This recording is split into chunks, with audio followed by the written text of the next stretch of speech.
Et salut à tous les gens, on est là pour une nouvelle vidéo sur une carte son. Je l'ai déjà déballé, donc là je fais l'intro après. Donc je vais vous montrer de fait. Voici la bête. Oh my god! Wow!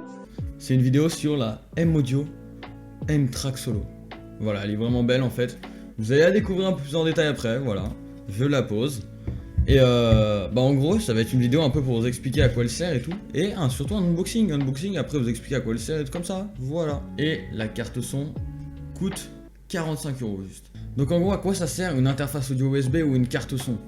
Bien sûr, je vais pas parler dans des termes scientifiques ni professionnels. Je ne suis pas un professionnel de l'audio, bien sûr. C'est juste ce que j'ai appris en regardant beaucoup de vidéos et des trucs comme ça. En gros, ça va servir à préamplifier le micro. C'est ça, enfin. Normalement, on utilise une préampli pour ça, mais là, du coup, voilà. Normalement, ça fait préampli. Préampli écrit. Avec par exemple une alimentation fantôme qui va donner un plus 48 volts. Normalement, c'est toujours pareil, je crois, les alimentations fantômes, je suis pas sûr. Mais du coup, ça va donner plus de volts, ça va traiter le son et tout, et ça va l'envoyer dans le PC. Je crois en gros, le son il arrive du micro dans la carte son avec un certain format, et en gros, la carte son le met bien pour l'envoyer dans le PC. Et franchement, la carte son va augmenter normalement, je crois, la qualité du micro. Enfin, pas l'augmenter, mais normalement, elle aura un son un peu différent en fonction de la carte son. Donc voilà. Et il y a plein d'avantages, je ne saurais pas tout vous dire et tout. Plus tard, je ferai une vidéo vraiment enfin pas configuration, mais comment l'utiliser, chaque port sert à quoi et tout. Mais voilà, en gros, c'est à peu près ça. Et c'est parti direct pour l'unboxing. Donc là, on a changé de cam. Normalement, on aura une bonne cam pour le colis et une moins bonne pour me voir moi. Sauf que comme ça sera en plus petit, pas de problème. Mais voilà, au moins vous avez un bon focus et tout pour le colis, ce qui est le plus important. Donc s'il y a plein de scotch noir, c'est parce que c'est moi qui l'ai mis, parce que j'ai déjà ouvert bien sûr. Sauf que là, on va juste le découvrir avec vous, tranquillement. Faut juste que je fasse attention avec la webcam pour que tout soit bien positionné quoi, en fait, pour le cadrage. Du coup, faut qu'on coupe là. Donc du coup, on a réussi à l'ouvrir, on va juste ouvrir le colis là. On retire ce qu'il y a dedans. Voilà.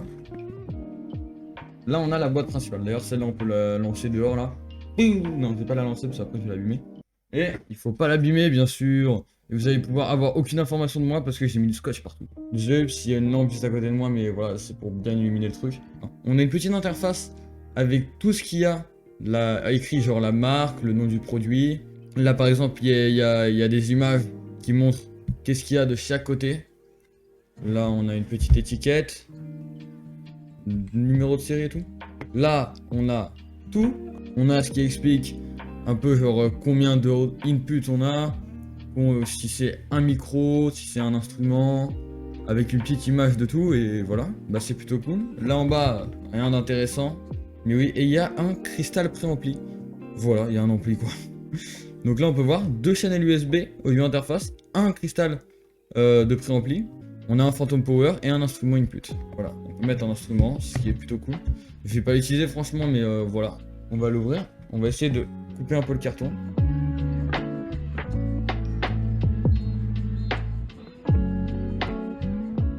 Donc vous avez vu encore une fois, j'ai quand même galéré pour ouvrir le carton, mais tout va bien. Donc quand on l'ouvre, on tombe directement nez à nez avec un petit carton avec écrit stop. Voilà. C'est bon, le focus est fait. Je vais l'ouvrir vite fait.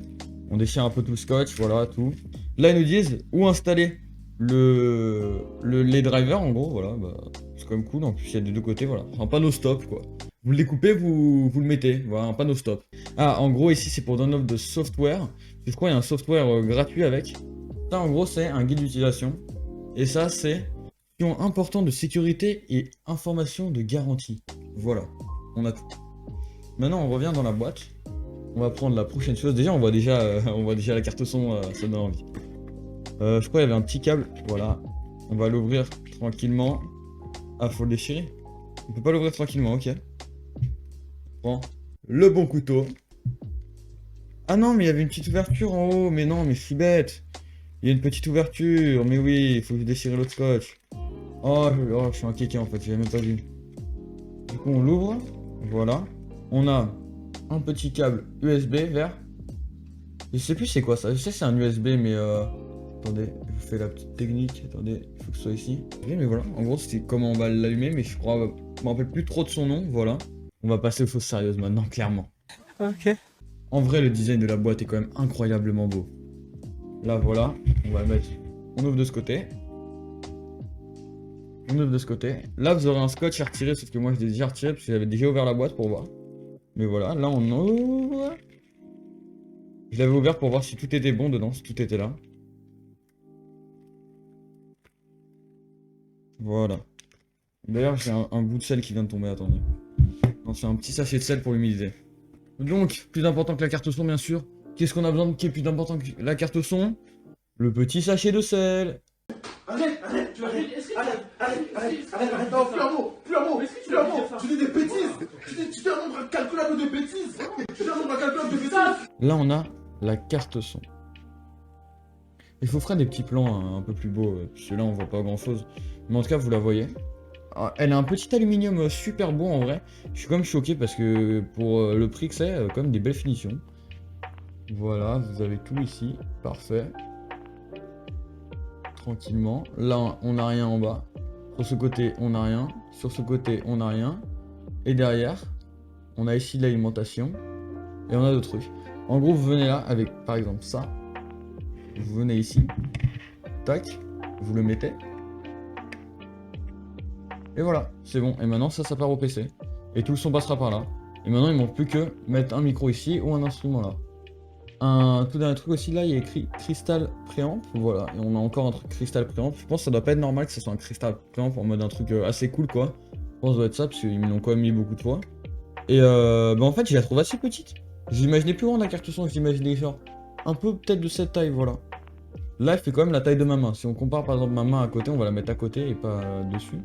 Voilà, en fait, elle fait la taille de ma main. C'est une taille normale, voilà. Je l'imaginais quand même un peu plus petit. Bon, l'unboxing est terminé. On va passer à la phase où je vous parle un peu plus de l'interface audio et à quoi elle sert.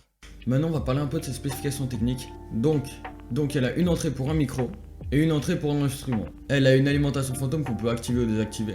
Cette carte son, elle est alimentée par un câble USB et elle est reliée au PC par un câble USB. Tout alimenté comme ça, pas besoin de mettre aucune prise. Elle a un gain maximum de plus 54 décibels. Donc c'est assez haut comparé aux autres cartes, donc c'est cool. Elle a une sortie casque 3.5 mm. D'ailleurs, j'ai testé un truc, en gros, on peut envoyer le son dedans et entendre dans le casque le son du PC. Je sais pas si ça peut servir ou pas, je sais pas encore parce que j'ai pas trop testé, mais on peut le faire.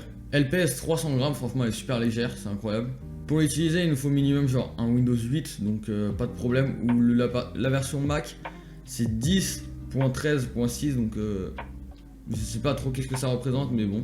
Et en gros, il nous donne plein de logiciels gratuits quand on l'achète pour télécharger, comme Pro Tools First M-Audio Edition, MPC Beats, Air Music Tech 6.2, Eleven Light Guitar Amp avec 20 plugins Avid Effects. Je sais pas qu'est-ce que ça représente, je vais juste dire, en gros juste lu ce qu'il disait, mais voilà, en gros c'est des logiciels de préamplification, il y a beaucoup de trucs comme ça, je sais pas totalement ce que c'est, mais voilà. Il y en a avec des instruments, avec des trucs comme ça, donc vous explorez un peu tout, en tout cas c'est fourni avec. Maintenant je vais parler vite fait de ces dimensions pour voir si ça convient à tout le monde. 16,4 cm sur 11,4 cm sur 5,5 cm. En gros elle est assez petite quoi. En tout cas j'espère que cette vidéo elle vous a plu. C'était plutôt un unboxing que parler un peu de la carte son, je vais mettre dans le nom unboxing, normalement voilà ce sera ça. Et du coup j'espère que la vidéo vous a plu et laissez le pouce bleu, l'abonnement, voilà, vous savez déjà tout, tous les liens importants de la chaîne seront dans la description, genre Discord, Twitch, tout.